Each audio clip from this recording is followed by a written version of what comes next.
বেলাতে গোসল দেওয়াইয়া সম্মান কি বাড়াইছে না কমাইছে? ওই নবীর মুহাব্বত আমাদের দরকার আছে না নাই? যদি আমরা জান্নাতি হতে চাই, কথা বলেন ঠিক কিনা? তাহলে জান্নাতের মালিক হইছে বানানিওয়ালা আমার আল্লাহ, কিন্তু দান কইরা হেবা কইরা মালিক বানায় দিছে আমার মদিনার কামলিওয়ালারে। যদি কি বলবেন না মারহাবা? মুজাহিদ বুঝলাম না, আটাই ভাবে আল্লাহ মালিক, স্রষ্টাগত ভাবে আর দানগত ভাবে আমার আল্লাহ হেবা করছে আমার নবীর কাছে।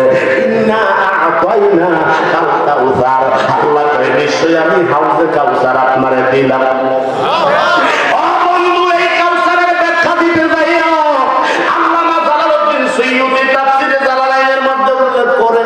এই জান্নাতের ব্যবস্থাপনার যতগুলা নহর আছে সব নহর আমার আল্লাহ আমার দয়াল নবীর দান কইরা দিয়েছে। আবার উল্লেখ করে আল্লাহ যে কাউসার বলেছে, কাউসারটা গোটা জান্নাত। সুবহানাল্লাহ। তার মানে হলো জান্নাত আমার আল্লাহ আমার নবীর মালিক বানায়া দিয়েছে। ওই নবীর সাথে জান্নাতে আমরা যাইতে চাই কি চাই না?